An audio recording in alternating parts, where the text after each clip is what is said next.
ಸಭಾ ಕ್ಷೇತ್ರದ ಮರುಮತ ಎಣಿಕೆ ನಡೆಯಿತು ಇವತ್ತು. ಎಲ್ಲ ಮತಗಳಲ್ಲ, ಅಂಚೆ ಮತಗಳು, ಪೋಸ್ಟಲ್ ಬ್ಯಾಲೆಟ್ಸ್. ಹೈಕೋರ್ಟಿನ ಆದೇಶದ ಮೇರೆಗೆ ಟಿ.ಡಿ. ರಾಜೇಗೌಡ ಕಾಂಗ್ರೆಸ್ ಅಭ್ಯರ್ಥಿ ಗೆದ್ದಿದ್ರಲ್ಲಿ 2023ರ ಚುನಾವಣೆಯಲ್ಲಿ ಜೀವರಾಜ್ ಅವರ ವಿರುದ್ಧ ಬಿಜೆಪಿ ಅಭ್ಯರ್ಥಿಯ ವಿರುದ್ಧ ಗೆದ್ದಿದ್ದು ಎಷ್ಟು ಓಟ್ನಲ್ಲಿ? 201 ಓಟ್ನಲ್ಲಿ ಗೆದ್ದಿದ್ರು ಅಷ್ಟೇ. 1800 ಚಿಲ್ಲರೆ ಪೋಸ್ಟಲ್ ಓಟ್ಗಳು ಬಂದಿದ್ವು. ಅವುಗಳ ಎಣಿಕೆ ನಡೀತು. 279 ಪೋಸ್ಟಲ್ ಓಟುಗಳನ್ನು ಕುಲಗೆಟ್ಟ ಮತಗಳು ಅಂತ ಕೈ ಬಿಡಲಾಗಿತ್ತು. ಮುಂಚೆ ಉಳಿದೆಲ್ಲ ಮತಗಳ ಎಣಿಕೆಯಲ್ಲೂ ಕುಲಗೆಟ್ಟ ಮತಗಳು ಇರ್ತಿದ್ವು. ಈ ಮತಪತ್ರಗಳ ಮೂಲಕ ಮತ ಹಾಕಿದಾಗ EVM ಬಂದ ಮೇಲೆ ಅದಿಲ್ಲ. ಹಾಕಿರೋ ಓಟ್ ಯಾರಿಗಾರೋ ಒಬ್ಬರಿಗೆ ಬೀಳಲೇಬೇಕು. ಅಂಚೆ ಮತಗಳಲ್ಲಿ ಹಂಗಾಗೋದಿಲ್ಲ. ಅಲ್ಲಿ ತಿರಸ್ಕೃತಗೊಂಡ ಮತಗಳು ಅಂತ ಒಂದಷ್ಟಿರ್ತವೆ. 279 ಇದ್ವು. 279 ತಿರಸ್ಕೃತಗೊಂಡ ಮತಗಳು ಎಲೆಕ್ಷನ್ ಡಿಸೈಡ್ ಆಗಿದ್ದು 201 ಓಟ್ನಲ್ಲಿ. ಜೀವರಾಜ್ ಅವರು ಹೈಕೋರ್ಟಿಗೆ ಅಪ್ಲಿಕೇಶನ್ ಹಾಕ್ಕೊಂಡ್ರು. ಆ ತಿರಸ್ಕೃತಗೊಂಡ ಮತಗಳನ್ನು ಇನ್ನೊಂದು ಸಲ ಎಣಿಕೆ ಮಾಡಿ ಅಂತ ಹೈಕೋರ್ಟ್ ಎಣಿಕೆ ಮಾಡಿ ಅಂತ ಹೇಳ್ತು. ಇವತ್ತು ನಡೀತು ಪ್ರಾಸೆಸ್. ಅದು ಎಣಿಕೆ ಮುಗಿದಿದೆ. 279 ಮತಗಳನ್ನು ಮತ್ತೆ ತೆಗೆದು ನೋಡಿದ್ರಂತೆ. ಅದರಲ್ಲಿ 2 ಮತಗಳು ತಿರಸ್ಕೃತಗೊಳ್ಳುವ ಹಂಗಿರಲಿಲ್ಲ. ಆ ತಿರಸ್ಕೃತಗೊಳ್ಳೋದು ಹೆಂಗೆ ಅನ್ನೋದು ಹೇಳ್ತಾ ಕೂತ್ಕೊಂಡ್ರೆ ಅದಕ್ಕೆ ಒಂದು 20 ನಿಮಿಷ ಬೇಕು, ಬೇಡ. ಈಗ ಈ 279ರಲ್ಲಿ 2 ಮತಗಳು ತಿರಸ್ಕೃತಗೊಳ್ಳೋ ಹಂಗಿರಲಿಲ್ಲ. ಕರೆಕ್ಟಾಗಿ ಹಾಕಿದ್ರು. ಇವು ತಿರಸ್ಕಾರ ಆಗಬಾರ್ದಲ್ಲ ಅಂತ. ಅದನ್ನ ಯಾರಿಗೆ ಹಾಕಿದ್ದು? ರಾಜೇಗೌಡರಿಗೆ ಹಾಕಿದ್ರು ಅದನ್ನು. ಅಲ್ಲಿಗೆ 201 ಮತಗಳ ಅಂತರದಿಂದ ಗೆದ್ದಿದ್ದ ರಾಜೇಗೌಡರು ಈಗ 203 ಮತಗಳ ಅಂತರದಿಂದ ಗೆದ್ದಂಗಾಯಿತು.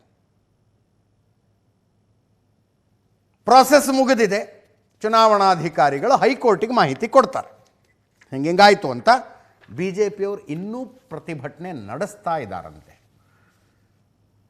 ಮರುಮತ ಎಣಿಕೆ ನಡೆದ ಕೇಂದ್ರದ ಹೊರಗಡೆ ಇನ್ನೂ ಪ್ರೊಟೆಸ್ಟ್ ನಡೀತಾ ಇದೆ ಅವ್ರದ್ದು. ಎಷ್ಟು ಟೈಮ್ ತಗೋತಾ ಇದ್ದೀರಿ ನೀವು ಅನೌನ್ಸ್ ಮಾಡೋದಕ್ಕೆ ಅಂತ.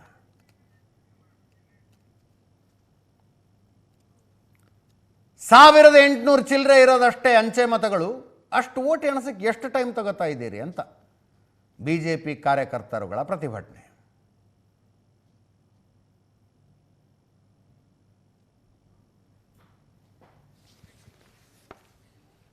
ಕೇಳಿಸ್ಕೊಳ್ಳಿ ಯಾರೇನೇನು ಮಾತಾಡಿದ್ದಾರೆ ಅಂತ.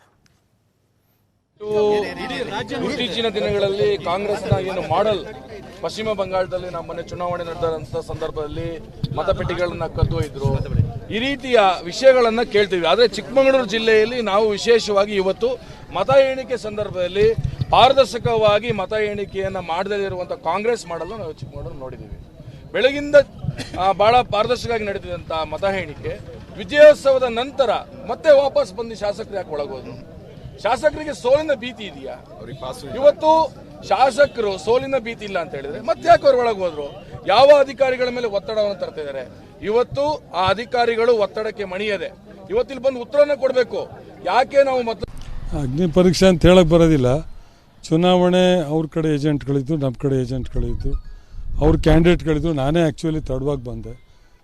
ಯಾವುದೇ ನಿಷ್ಪಕ್ಷಪಾತವಾದಂಥ ಮತ ಎಣಿಕೆ ಆಗಿದೆ ಅಂತ ನಮಗೆ ವಿಶ್ವಾಸ, ನಂಬಿಕೆ ಇತ್ತು. ಅದು ಯಾಕೆ ಕೋರ್ಟಿಗೆ ಹೋದ್ರು ಅಂತ ಗೊತ್ತಿಲ್ಲ. ಬರೀ ಕೋರ್ಟಿಗೆ ಮರು ಮತದಾನದ ಎಣಿಕೆ ಮಾತ್ರ ಅವ್ರು ಹಿಡ್ಕೊಂಡು ಹೋಗಿದ್ರೆ ನಾವು ಕೋರ್ಟಿಗೆ ಹೋಗ್ತಿರಲಿಲ್ಲ, ಅಪೀಲ್ ಮಾಡೋಕ್ಕೆ ಹೋಗ್ತಿರಲಿಲ್ಲ. ಕೋರ್ಟ್ ಏನು ವರ್ಡಿಕ್ಟ್ ಕೊಡ್ತದೆ ಅದಕ್ಕೆ ಬದ್ಧ ಆಗ್ತಾಯಿತ್ತು. ಅದ್ರ ಜೊತೆ ಒಂದು